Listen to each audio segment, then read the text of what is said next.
Had no need to fight tonight.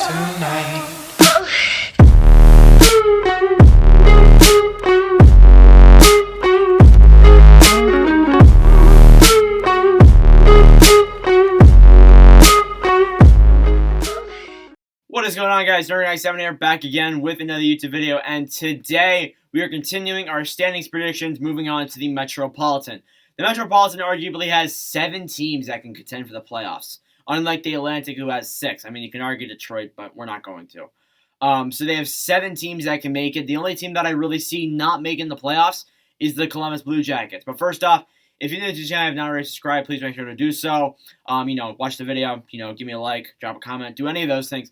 Because honestly, at this point, subs don't really matter anymore. I hit my subscriber goal. I don't really care too much about subs. I just kind of want to improve the views and the quality of my YouTube videos. So anyways, I won't waste any more of your time. Let's get into the video. Now, at number 8 here, finishing 8th overall, I already said the team, the Columbus Blue Jackets. Now, if you're new to this and you haven't watched the Atlantic one, I would recommend doing that, by the way. I'm going to give you a little bit of an overview of what this is going to be. So, I have 3 columns here, of course, mentioning that the Blue Jackets are going to finish 8th. I have an MVP and 2 things that I think can happen before free agency. So, like, whether it's draft, goaltending, points, wild card spot, whatever it is, that's what I have. So, for Columbus's MVP, it's going to pop up on your screen right now. I have Patrik Laine. So, I mean, Laine is pretty obvious. I think he should bounce back from, he obviously got traded from Winnipeg over to Columbus mid-season, so he's going to play his first full season with the Jackets. I think, honestly, with, how weak that team is, he's going to get a legit shot at scoring goals, but the only thing I think he really needs is a guy to pass to him, and I think Jack Roslovic or Oliver Bjorkstrand could be that guy. As for some other takes here, I think Columbus wins the lottery. I think that is a very big hot take. They could be that bad where they contend for it. I'm not saying they won't contend for it, but they could be bad enough to where they actually win it. It's definitely possible. And then one of my other things here was Korpisalo gets traded. Now, Korpisalo, I'm not saying that he gets traded at the deadline. I'm saying he gets traded maybe mid-season, maybe deadline, or maybe even at the draft at this point. Because honestly, seeing Merzlikins get signed to that 5-year deal may tell me that maybe they don't want to keep Korpisalo around as long as they think. It's possible, but honestly, both goalies said they wanted out last year, which it's weird. They're both back again. I don't know. But, I mean, that's one of my takes. Now, moving on to number 7 here in the division, where we're actually going to have some controversy. Some people I've heard finish them above 7th, honestly.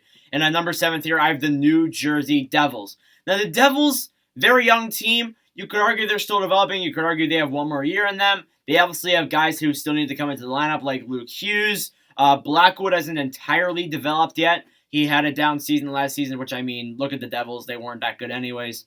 But this season should really be a breakout year for some guys. Obviously, my MVP is going to be Jack Hughes. I mean, who else do you make your MVP? I think Jack Hughes takes a huge step up this season from just a bad season in his rookie year. And honestly, he was better in his sophomore year, but not the expectation he's supposed to be at. So I think he is prone for a breakout season. And then another guy I have here, of course, is that you're going to see it, is Nico Hischier. I think he also has a breakout year as well. Hischier has not really lived to the expectations that a first overall pick from 2017 would. Of course, you have guys like Pettersson, Makar, Heiskanen, guys like that in that draft. So I think Hischier is bound to break out at some point, right? And then, of course, Mackenzie Blackwood, I think he could probably have another down season. Of course, he didn't get the vaccine, so he's not going to play some games in Canada, which, I mean, sucks. But, I mean, they have Scott Wedgwood down below that they can bring up, obviously, in those Canadian games. But I think Blackwood could very well have another down year, and if he does, that could be a big problem for the Devils. Now on to number 6 here in the Metropolitan Division, we have the Washington Capitals. And look, finishing the Capitals down this low may cause some controversy for some people because I've seen some people argue that the Caps are still contending. And I'm not saying that they're not, and that's the thing with this division. This division is very complicated to predict because you have so many teams that could relatively make the playoffs, so it's very hard to match them out. So I put the Caps at 6. And I'm not saying that they're going to be terrible, but they're not going to be good. They're not going to be good enough to make the playoffs, but they won't be god-awful. So I think their MVP is obviously going to be Alexander Ovechkin. I mean, who else is going to be? Kuznetsov, Backstrom. He's out to start the season, by the way. I mean, who else is it going to be? And then I said that Ovi has another bad year goal-scoring-wise. I mean, You look at his statistics, last season he wasn't terrible with goal scoring for an average player in a shortened season, but if for Ovi, not good enough. So I think Ovi could probably have another down year. It kind of feels like that to me, honestly. And then I've never really liked their goaltending. I like Vanacek more than I do Samsonov. I thought it was really stupid that they let Braden Holtby walk, but I think the Caps could very well have more goalie issues. That could be a big problem that affects this team, and that could be a reason why I have them missing the playoffs. Now, at number 5 here, being a fan of the team, I hate putting them outside of the playoffs, but I see so many teams above them that are really good, and I honestly don't see them making it. Honestly, I look at their team, I'm like, I'm not sure if they're really going to get there yet. But this season should be a progression season for the Philadelphia Flyers. I have them finishing 5th overall in the Metropolitan Division. Now, look, I'm not saying they're going to be bad enough to miss. I'm saying that the Atlantic is going to push them out of that wild card spot, and they're going to split the wild cards. I don't see the Metropolitan getting 2. I see them getting 1 at max, and I see the Atlantic getting 1. And that's kind of how I formatted this. I formatted it so each division gets 1 wild card. We'll do the same with the Western. But for Philadelphia, I feel like they're not going to miss by much. It's going to come down probably to the last game, honestly, for Philadelphia. And for their MVP, I have Sean Couturier. Couturier, a very solid two-way center. Probably a finalist for the Selke. If the Flyers do take a big step up from last season, I think he very well could win the Selke. And then, of course, as well as that, you have Claude Giroux. I think he can get 80 points in his final season. That's one of my hot takes there. Unfortunately, I feel like this is probably Giroux's last season because me seeing them say his contract discussions are going to go on to the offseason at the end of the season, it tells me that maybe they don't want to keep him around. That's just kind of what I see. And then here's the big thing. Honestly, if he is good enough, Philly could very well make the playoffs. But I think he is the make or break.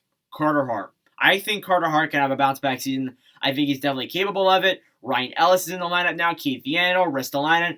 All 3 have looked very solid in preseason. Now, it isn't regular season. Obviously, they're not going to look, somewhat like they did in preseason. But obviously, I think this should be better than how it was last year because the blue line was just, it was god-awful last year being a Flyers fan. Now, at number 4 here, I have probably one of my most controversial takes of literally the entire channel history. At number 4, you can argue that it's because they beat my favorite team, or it's because, oh, Nordic, you hate them. I have the New York Islanders finishing 4th. Wildcard spot. Yeah, I do. And look, here's my background to it. The past 2 years, even in 2019-20, even though it didn't finish, the Islanders were god-awful towards the end of the season. I think they'll probably be 1st or 2nd by the time March hits, and then they're going to just shit the bed. Every team's going to pass them. They're just barely going to clinch, and then they're going to make the Eastern Conference Finals again. That's what's going to happen. Now, for their MVP, I have Matthew Barzal. Obviously, you could argue, Palmieri. You could argue a couple other guys in there. But obviously, Barzal, I think, is a level above everyone else on that team. And then here's one thing I have. I think Oliver Wahlstrom could very well crack this lineup. In my season preview for the Islanders, I don't think I had him cracking it, but I honestly think he very well could. It's definitely possible, and I would love to see it happen, honestly. It would be great to watch. And then I think Sorokin, not Varlamov, Sorokin gets Vezina votes. That could be interesting. I think Sorokin kind of has not really a breakout season, but a much better season than he had last year, although his season last year was great. But yeah, for one of my most controversial picks ever, I have the Islanders finishing 4th. Now, at number 3 here, everyone's going to get a big meltdown about this because, they're above the New York Islanders. At number 3, I have the Pittsburgh Penguins. I've seen people say the Penguins are done. I've seen people say the Penguins are out of it. As long as Crosby alone, not even Letang or Malkin, although they're expiring. As long as Crosby's on this team alone, this team is a playoff team. No doubt. So obviously for my MVP there, I have Sidney Crosby. Who else am I going to put there? And then I think that Jake Getzel, I've been very vocal on the channel and on my TikTok and pretty much everywhere of how much I like Jake Getzel and how underrated Jake Getzel is. I think he could very well score 30 goals in this upcoming season. I think he very well could. I think he could even score more than that. He could get 35, honestly. It's very, very possible.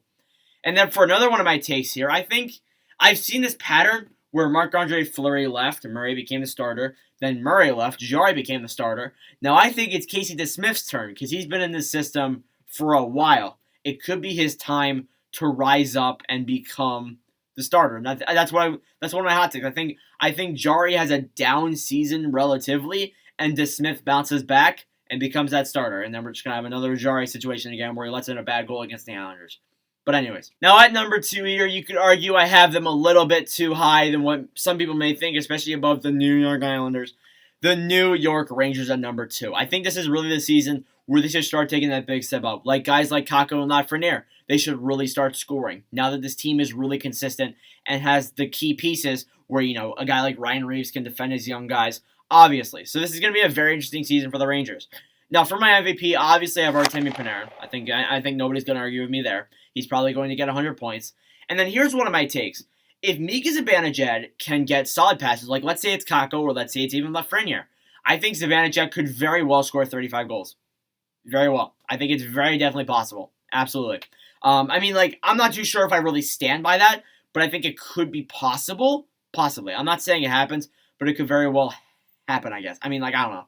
Shesterkin, I think, could also become a Vezina finalist. That's an interesting thing with me. I have Sorokin getting Vezina votes. I have Ned getting Vezina votes. And then I have Omar winning it. So Shesterkin becoming a finalist. That's just the East alone. Not even looking at the teams and the goalies in the West. It's going to be a very interesting year for goaltenders. And finally, at number 1 in the Metropolitan Division, although they lost so much depth, I have been very vocal on the channel about how much I hated their offseason. I have the Carolina Hurricanes winning their division. I still think they're a solid team. Look, they have Aho, they have Svech, Turbo, and as much as people hate it, as much as it's controversial because he's getting offered 6.1, Kotkaniemi's still there. I've been very vocal on how high the amount he's getting paid, but I feel like Kotkaniemi could very well flourish on the Canes. He just has not really had that chance in Montreal. And he's been one of my favorite players of all time on the Montreal Canadiens, honestly. I very enjoyed him during the playoffs and during the regular season. I remember when he got drafted, too. I was like, that's a weird name. So I feel like he'd honestly flourish. I don't have any of my takes here, but anyways. My MVP, I think, is Sebastian Aho. He is obviously better than Barzal. Not biased. I think he could be a very solid, center. I think he could very well be top 10. Some people argue him that. Some people argue him out of the top 20, even I've seen. And I feel like that's kind of a crime for Aho, honestly. I feel like he's very underrated. And then Svechnikov is a very big thing with me and other people because last season he was kind of the playmaker for the Hurricanes, so he wasn't really scoring the goals. But I think this season he should really rebound back on them. I'm not saying he should score 45 like I have in my take here, but I think he should score at least 30. But 45 might be a bit of a stretch. You could argue that, but I think it could very well happen, honestly. I feel like he is the player capable for that. And then here's a big thing. This is kind of the Flyers fan in me. I have watched Alex Lyon on the Lehigh Valley Phantoms for a while. I think if Ranta or, Anderson gets injured, Lyon could become the actual backup. He could actually get a chance on this Hurricanes team. Of course, behind Pesce, Slavin, Gardner, guys like that. Of course, I think he could be very solid on that blue line. So there you go.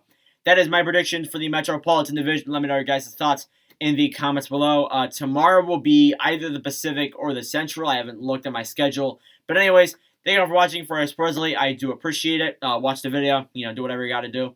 And I will see you guys in the next video. Adios.